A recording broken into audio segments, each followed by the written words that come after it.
Alors, je vais commencer par Swift. Donc, Swift, c'est le mot anglais pour dire martinet, martinet l'oiseau. Et parce qu'en anglais, finalement, Swift, c'est une onomatopée qui représente le chant, le cri de cet oiseau qui migre chaque été sous nos cieux. Alors, je ne sais pas où je commence, je vais commencer là. Comment se met-on à parler ? On commence dans un désordre d'une voix inaudible, mais les mots s'échappent. Alors on récupère des sons au bord de la bouche. Je serais Swift, mais toi, que connaîtrais-tu ? Quel gibier entre les crocs de la chienne ?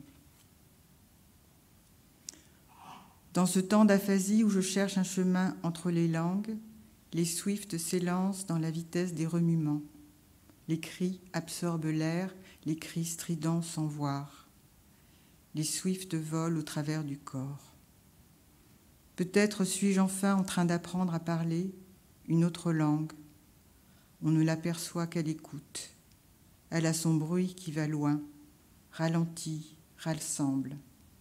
Vient le moment où ce que l'on dit ne peut revenir en arrière, qu'il faut parler avec cette difficulté de parler. Je m'adresse au dedans, à l'animal, qu'il me retourne mes lettres, car je t'ai écrit souvent. Il existe une autre langue que je ne parle pas, qui s'apprend. Je l'approche dans le vent. Je cherche une langue qui dise avoir ce qui n'est plus, quelque temps qui dise je viens vers toi de toute façon. Je vais parler la langue des Swifts, leurs longs sifflets s'entrecroisent en filets, seul sillon à l'écoute, haut, fin, filant, libre dans l'air, mots, libre, simple vie à planer, insecte des hauteurs.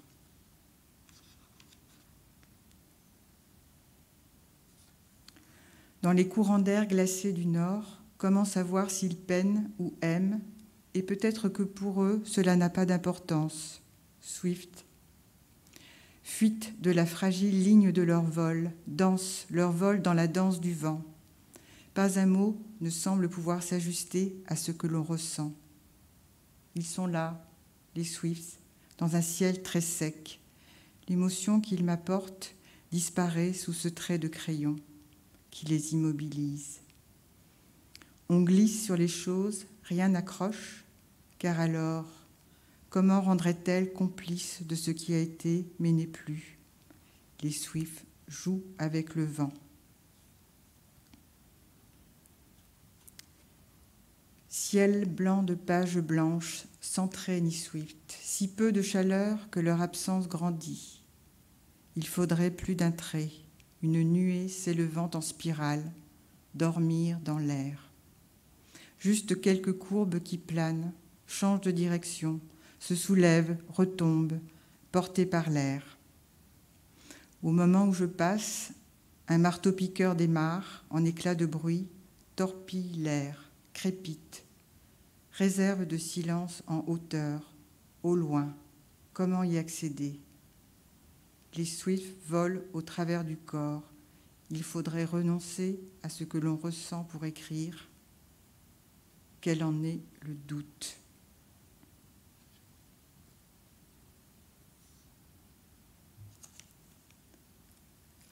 Ou bien c'est écrire, ou bien le ciel pâle. Les Swifts ne me soulèvent plus, les mots s'étouffent. Je n'éprouverai rien à l'émouvoir. Les sensations vives s'atténuent. Si écrire retire le souvenir, alors cessez. Dans le ciel, les Swifts se sont absentés derrière d'humides nuages pour apercevoir au loin ce que sera l'hiver, cet humble vide au ciel solitaire. Ils ne sont plus le soutien, volent haut à la nuit, mais ils ne m'emportent pas dans leurs cris, maintenus au sol.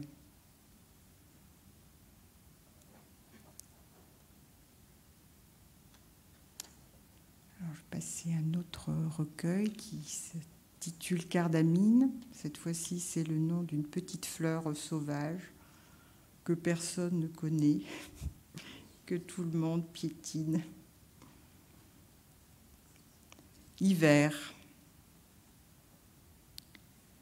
La fin de l'hiver est peut-être le seul moment de l'année où l'impression que je garde du jardin correspond à ce qu'il est. Terre grise aux arbres dénudés, rivière rapide, joncs secs, lumière pâle. Dans le jardin d'hiver, perdu au milieu des terres endormies, des branches nues sous le ciel gris sont seules. Enchevêtrées, elles attendent la sève, souples sous les vents forts, bois morts qui tombent. Le vent a détaché les brindilles au bout des branches, fragiles et sèches, entremêlées. Il a fait de l'arbre une forme plus simple, moins offerte au nid. Un tas de fagots, quelques brindilles, brun clair, de l'arbre par terre, en vrac. Les feuilles séchées se décomposent. Ce qui reste entre lentement dans la terre. Est-ce pour elles une différence? Une feuille perdue dans un feuillage, une feuille perdue dans la terre. J'aimerais rentrer dans la terre, mettre les mains dans la terre. Est-ce cela pour les doigts poussés? Ce qui fait effort vers le vide et s'élève en nuit. Tu creuses un coin depuis des années à l'abandon, tandis que je ramasse un peu de terre ductile. À force de se pencher ou de chercher vers le bas ce qu'il y a d'obscur, quelque chose remonte, qui se prolonge en soi, pesanteur qui aspire depuis le fond, à cette masse compacte que seule traversent les lombrics. J'aimerais rentrer dans la terre, mais comment? Que trouverais-tu de repos? Rentrer à l'intérieur de ce qui ne se laisse pas briser, continuellement reconstitué dans le remuement.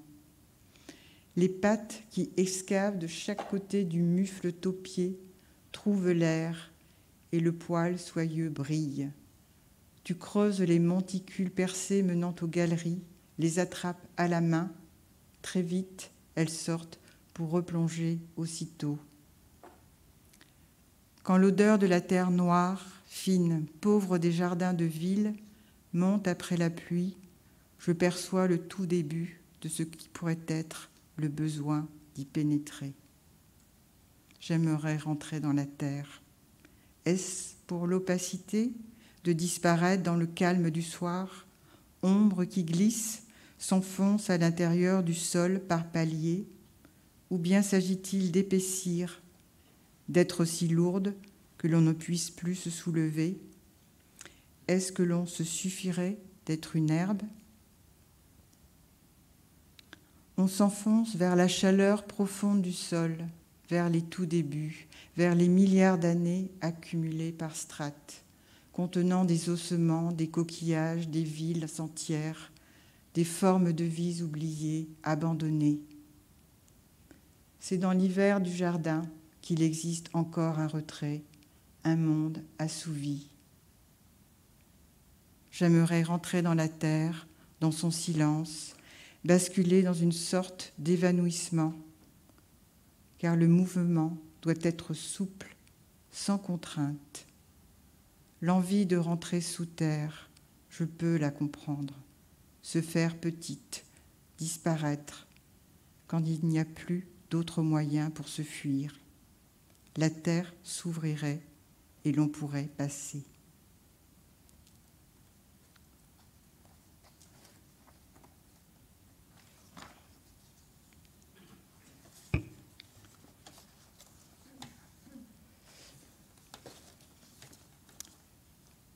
Nul besoin de se cacher quand on n'existe pas plus qu'une ortie écrasée. Nous ne sommes rien, on ne compte pas. Nous, les plantes reléguées au rang de plantes, qui n'avons rien à dire, pas plus d'être non plus, et qui recherchons inlassablement ce retrait, cette mise à l'écart. Pas un regard ne se pose avec attention. Les regards que l'on croise sont vides. Est-ce que nous n'existons pas? Est-ce qu'ils ne voient pas? On prend notre place. Le rôle qu'on nous alloue n'est pas le nôtre. Cette beauté n'est pas la nôtre. Je ne sais pas ce que vous voyez. C'est alors que nous confions aux champignons notre mémoire, car au fond de la terre, ils se souviennent. Les plantes ne viennent pas vers nous. Elles restent sur leur garde. Nous ne les comprenons pas. Il est si facile d'exercer une pression sur elles. Mais c'est alors qu'on ne peut plus les atteindre. Approchez-vous et tout simplement nous vous accueillons. Parfois on ne les voit même pas. Personne ne nous les présente. Elles sont là, très humbles, mais il suffit que l'on nous laisse seuls avec elles, le dedans un peu retourné sur le dehors, pour que l'on perçoive leur vie entière à côté. Elles savent parfois nous rappeler du fond de nous-mêmes, comme le peut un livre, une lettre sur une feuille de papier. On est au fond des âges et le temps se soumet.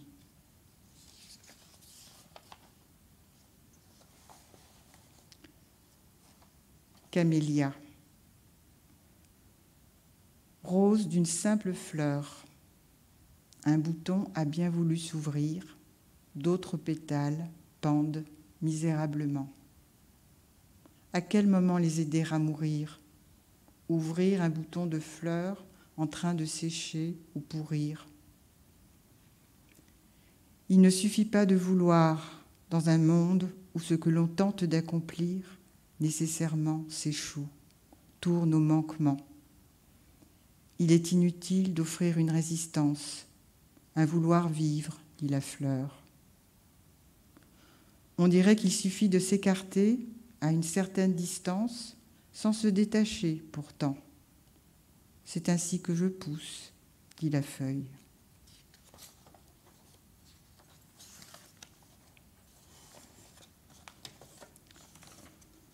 Allez, je passe. Non, je passe pas. Fleur. Quand je cueille une fleur dans le jardin, je le fais toujours en lui parlant. Je n'entre pas dans les détails, mais explique. Aucune fleur ne consent à être coupée. Même le gel qui viendra la brûler en une nuit ne la fait quitter le jardin sans regret. Je peux mesurer la portée de mon geste à sa faiblesse. Une fleur que l'on invite à l'intérieur, on la brise, on lui dit « Tu n'es plus une fleur ».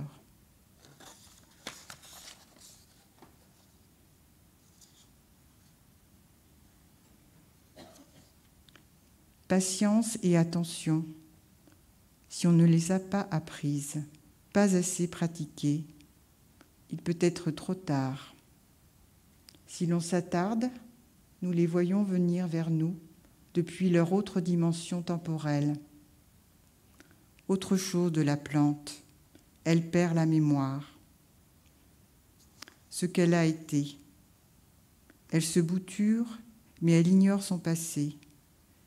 Elle a oublié l'ancien sol, l'ancien ombrage, oublié aussi la main et le gant. Cela veut dire qu'il ne faut pas la perdre un instant de vue. Dès que l'on quitte la pièce, nous n'existons plus.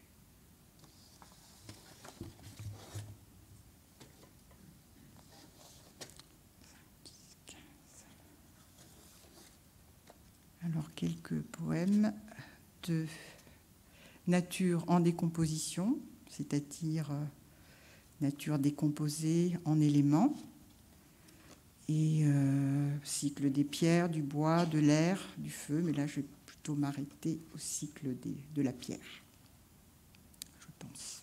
Oui.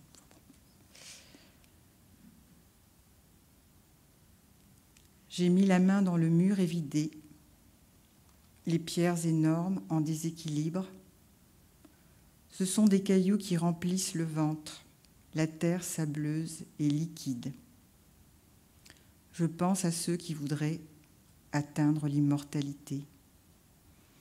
Béantes, les mains, les pierres sèches s'effritent, les feldspaths durs, les vies dures. Un caillou sous la langue, ils avalent du minéral la pellicule d'infini, et ils resteraient inertes mais conscients. Les pierres s'agitent, devant le geste de les prendre, tous ces boules avec l'infini dedans.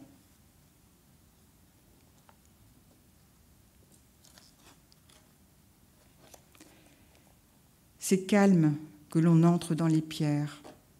On détourne sa vie vers l'intérieur. Élancement de la pierre mal ajointée. Celle qui répare les murets entre en connivence avec les pierres, passe la main entre elles, sans leur force à nous meurtrir. On ne peut plus ensuite s'en passer, des pierres dans les mains, de les voir qui se meuvent lentement, insoupçonnées, vers la surface.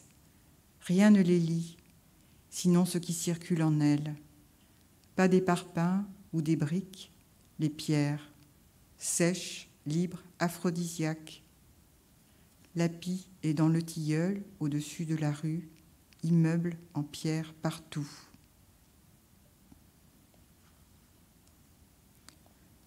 Le mur s'est refermé là où il avait baie, rétracté, refroidi. Même si un chemin a été défriché, ce qui bout de colère rentrait dans la tente et la pierre. Elle ne pense qu'à blesser, ne pouvant se blesser elle-même. Elle ne veut pas, récalcitrante. Le contact des pierres est froid, sans émoi. Il vous remet à votre place. Elle ne veut pas qu'on la touche. Le mur résiste. Il a déjà été forcé, percé comme une vulgaire porte. Et pendant des années, nous sommes passés sans voir la blessure. La pierre effritée qui se ramasse sur elle-même, la pierre n'a plus de cœur. Son amour a inondé le monde. La percée dans le mur n'est pas apaisée. Je vais rater celui-là.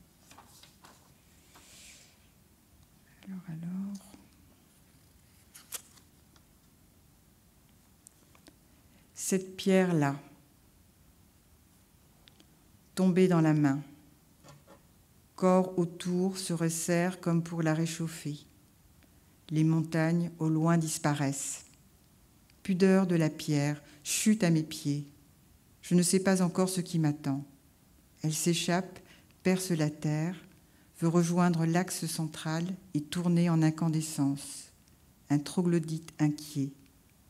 Je la touche à peine, ne rien lui prendre de force, car très vite elle sombre.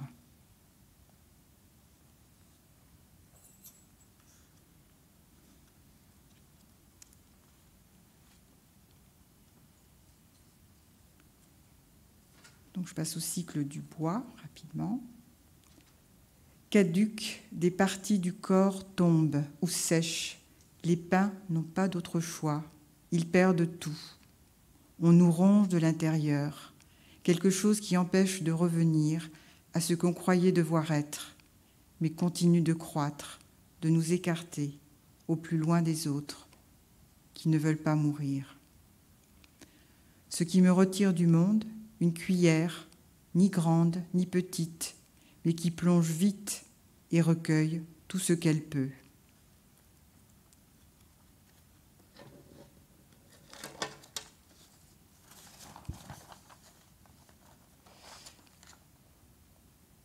Revenir à la nudité de l'enfance, une tête d'oisillon hors du nid, on voit tout à travers. Un simple appel à l'aide. C'est là que j'entends le cri de l'effraie, intimité palpitante et fragile. Pierres au milieu d'un océan asséché, flottantes, attachées à une cheville. On tombe au fond. Le sel les brûle, pas une goutte d'eau, juste un peu de mousse autour. Le vide est tendre. Merci.